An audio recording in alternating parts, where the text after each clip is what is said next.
Zerline connects on the extra point, and that makes the score 7-0.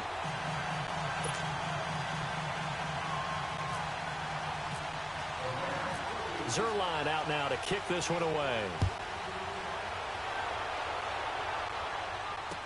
This fielded a few yards into the end zone.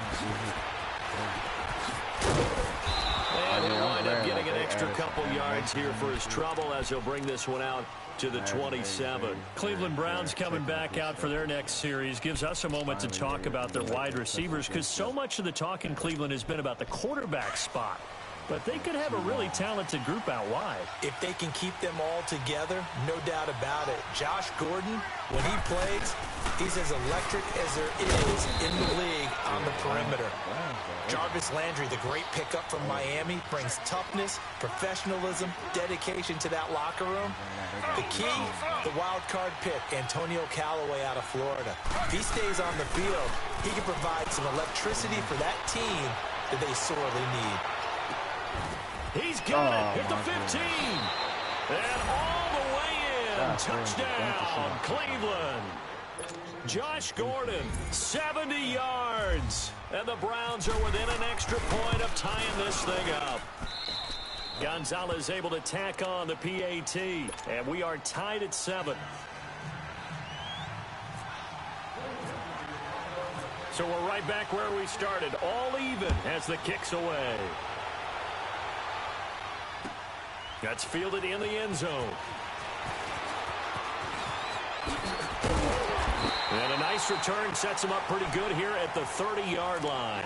So now back out come the Rams on offense. The second preseason game for them. They defeated the Raiders, who they're actually seeing the Monday night opener, but no Goff, no Gurley yet. Will we see them in the preseason? That's been the big question, not just around the West Coast, but throughout the league. Will those guys play at all in the preseason? Because some teams are leaning more towards, we will count on you being ready for the opener and avoid injury during the preseason. We're now getting word that the Rams are going to probably play Jared Goff and Todd Gurley limited action against the Houston Texans. But we'll see. They won't play much in the preseason, maybe just a few snaps. And with the play clock running out, Sean McVay will take a timeout. It's just their first, so they'll have 2 remaining here before we get to halftime. You got your shoes on the video. You got to take your shoes off.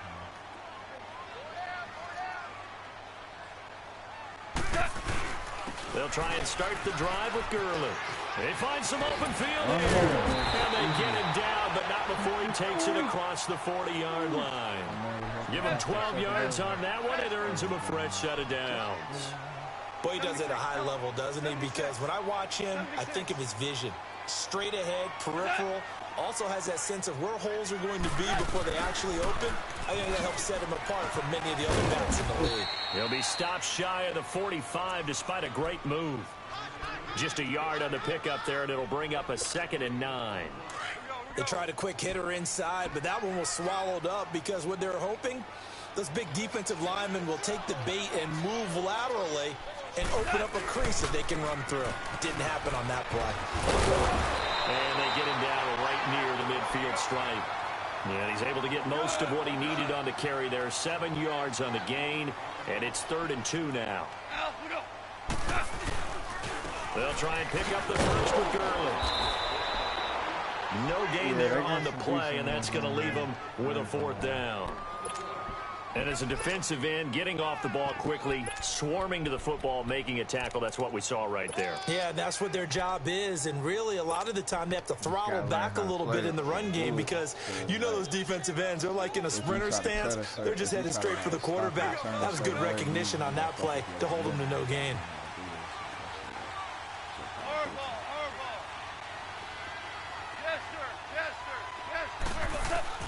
Here we go on 4th. Goff.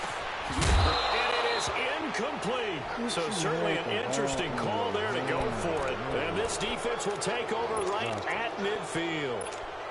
And he'll have a tough time living that one down. It's one thing, Charles, to drop a pass. It's quite another to drop it on 4th down. And so many teams work on that in terms of locking in on those key downs. I've seen, you and I have been in practices where we've seen Hey, third down situation. Big third down alert. Lock in here. Fourth down play. Make sure you focus just a little bit extra. It didn't pay off in that situation. Taylor. He's going to loft one. Deep left side here. And that is incomplete. 2 seconds left on the clock. Hell no. They got motherfucking Josh Gordon out here and like trying to go crazy, dude. This nigga just almost run here and caught that bitch. So with 2 ticks left here in the half, on is the field goal unit.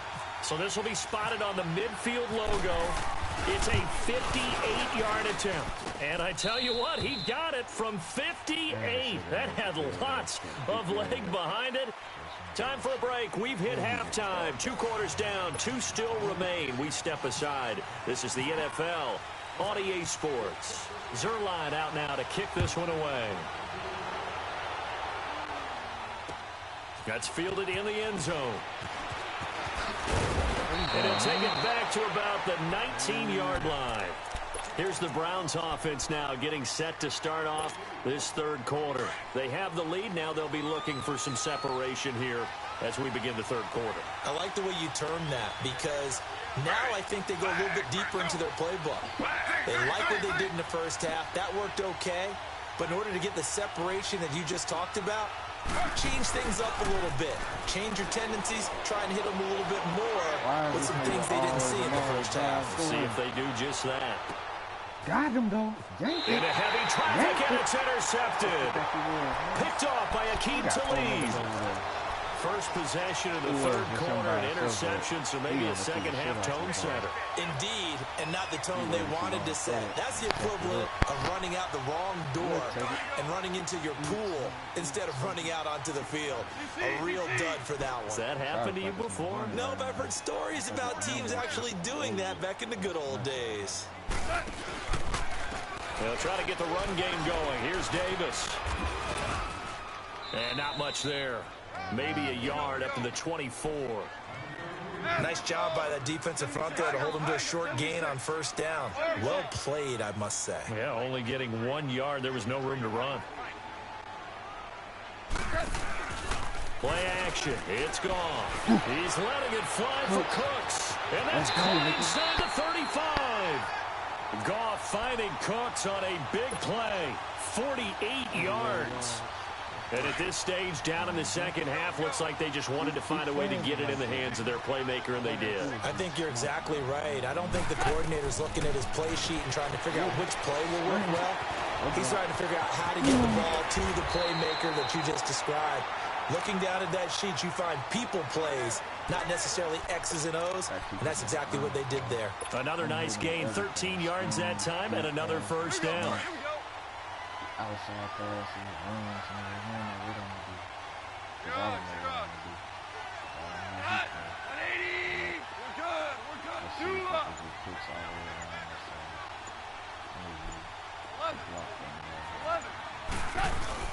They go play action here on first down. Into the end zone. Touchdown, Rams. Brandon Cooks, a 15-yard touchdown grab, and the Rams are in for 6. How about that touchdown, partner? If you blinked, you probably missed it. I looked away for just a second, and they were in the end zone. Zerline good with a PAT, and the lead is now 14-10. Zerline out now to kick this one away. That's fielded in the end zone.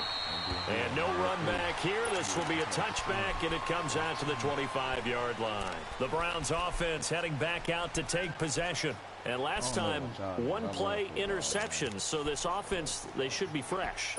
That's a good way of putting it.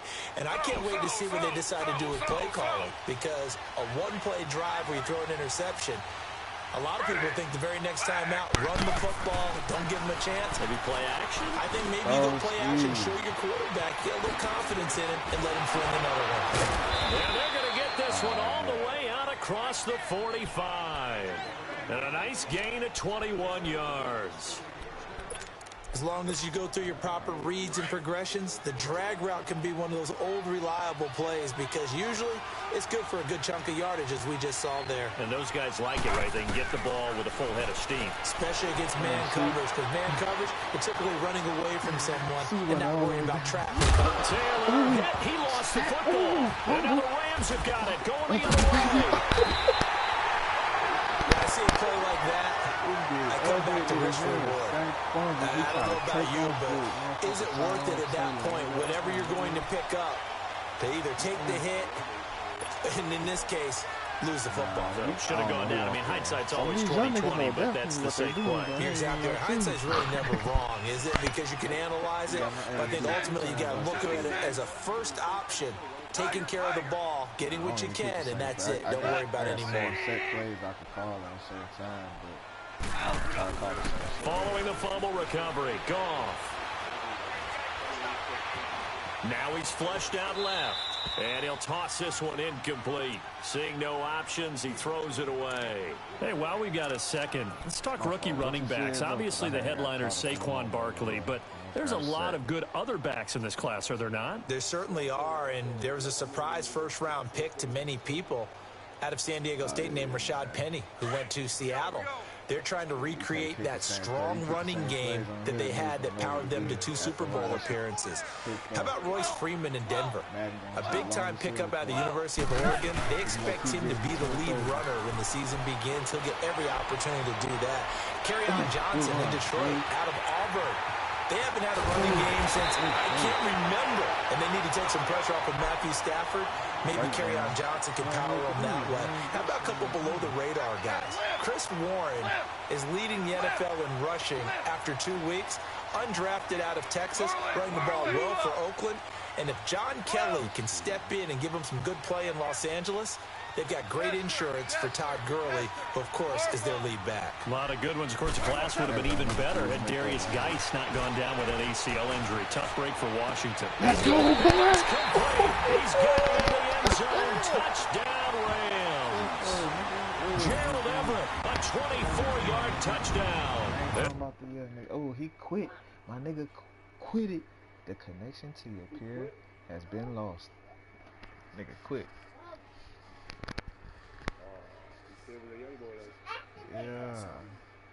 Yeah. He see what happened when you fuck with the boss. I'm feeling good. Hey, I'm feeling great. Hey, I don't know if I wanna play a girl.